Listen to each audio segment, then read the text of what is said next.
आज संत एकनाथ महाराज त्यांचा हा सोहळा सगळ्या महाराष्ट्रातले वारकरी आज पैठणला आहे.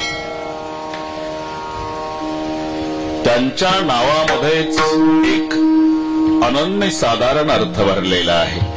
सर्व जगाचा जो नाथ आहे त्याला जगन्नाथ म्हणतात, पण जगन्नाथाला एकनाथ आहे आणि त्यांचं नाव एकनाथ आहे. नाथ शब्दाचा अर्थ मालक होतो. भगवान गडी झाले आणि एकनाथ महाराज मालक झाले. भगवान म्हणजे गुरुजी हातगाडीवरचा माल नाही, कोई चीज उठाव 1-1 रुपया. त्याला आवाज देणार, त्याला आवाज देणार, स्थापेल त्या चाटीला. ठीक आहे. विठ्ठल विठ्ठल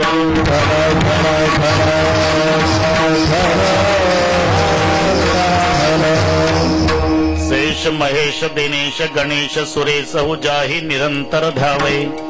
जाही अनादि अनंत खंड छेद भेद सुभेद बतावे. नारद से शुक व्यास रटई पचियारे तऊ पुनि पारण पावे.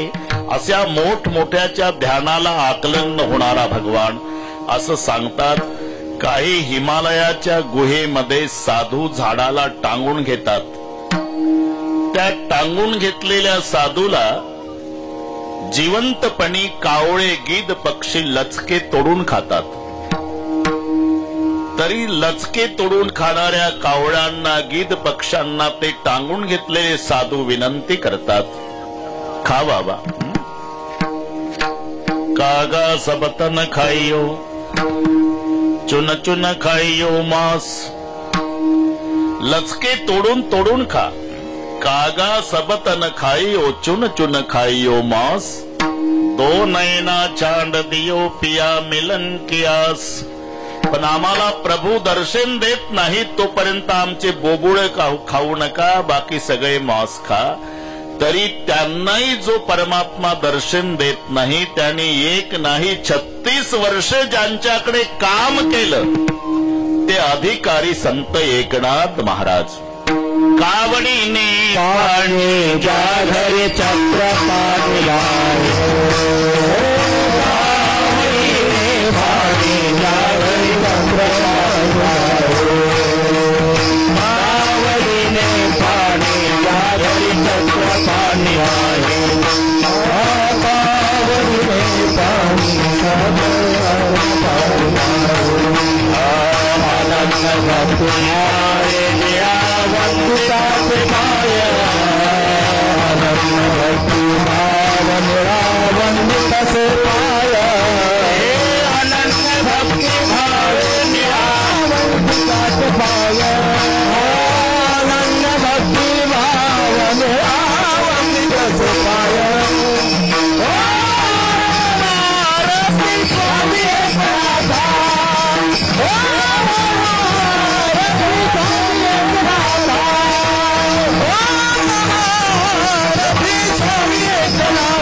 नाही 36 वर्षे काम परमेश्वराने ज्यांच्या दरबारात करावी असे अधिकारी संत एकनाथ महाराज.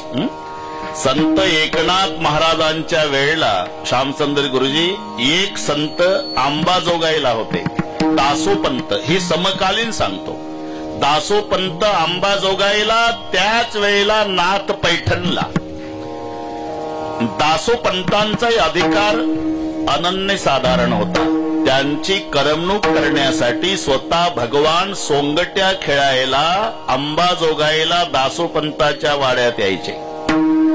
सोंगट्या खेळायला एक दिवस भगवान सोंगट्या खेळत आहे दासोपंताच्या वाड्यात अंबाजोगाईला, आणि अचानक नाथ महाराज वाड्यात प्रवेश करतात. देवाला कळालं, देव अंतर्धान पावले. नाथबाबाचं स्वागत झालं. गुळपाणी, तेव्हा चहा पाणी नव्हतं. पारमार्थिक गप्पा झाल्या. पण दासोपंताच्या मनात आलं, पठ्ठ्याच्या सोबत सोंगट्या खेळणारा भगवान हा पैठणचा बुवा आल्यावर का निघून गेला दर्शन न देता? हा दर्शन देण्याच्या लायकीचा बुवा नसावा, असं दासोपंताच्या मनात आलं. गुळपाणी झालं, चर्चा झाली. येतो दासोपंत, थांबा सोडायला येतो. अंबाजोगाईच्या बाहेरपर्यंत दासोपंत नाथांना सोडायला येतात. आणि नाथ सहज म्हणाले, कधी येणं झालं पैठणला तर या वाड्यावर येऊ म्हणाले दासोपंत. असे काही दिवस गेले. एक दिवस योग आला आणि दासोपंत पैठणला येतात. पहिल्यांदा आलेले. नाथांचा वाडा माहिती नाही, चौकशी करतायत. अहो, नाथांचा वाडा कुठे आहे? पुढे जा बाबा, अजून पुढे जा, अजून पुढे जा, अजून पुढे जा. असं करीत करीत करीत जेव्हा वाड्यात आले आणि पुढचं दारातलं दृश्य पाहिलं आणि चकित झाले. का? जो भगवान सोंगट्या खेळायला यायचा रोज, तो चोपदार म्हणून नाथाच्या दरवाजात उभा. देवा तुम्ही? देवानं तोंडावर बोट ठेवलं, हळू बोला. का? प्रवचन चाललंय मालकाचं. कोण मालक? तुम्हाला सांगितलं ना हळू बोला म्हणून. विक्षेप होईल प्रवचनात. एकनाथ महाराज मालक आहेत माझे. तुम्ही? मी दिसत नाही का ड्रेस वरून? कोण आहे तुम्ही? त्यांचा चोपदार आहे. तेव्हा त्या दिवशी त्यांना दर्शन न देता निघून गेला. मला असं वाटलं हे पैठणचे संत दर्शन देण्याच्या लायकीचे नसावे म्हणून आपण गेला. असं दुसऱ्याला कमी लेखू नये दासोपंत. मग का गेला त्या दिवशी? माझ्या मालकाची परवानगी न घेता तुमच्याकडे आलो होतो. आणि मालक आल्याची चाहूल लागली, ते रागावतील म्हणून तुम्हाला न सांगता निघून गेलो. त्याहून लक्षात घ्या, हा एकनाथ महाराजांचा अधिकार. नाथ पूजेला बसले की देवानी चंदन उगाळून द्यावं. श्रीखंड्या चंदन उगाळणी करी. नाथांची आंघोळ झाली की धोत्र गोदावरीला धुवायला न्यावं. देवानी धोत्रे गंगा तिरी धूत असे. नाथ प्रवचनाला बसले की दत्त चोपदारी करीत असे. आणि रिकाम्या वेळात खांद्यावर कावड घेऊन पाणी भरीत असे.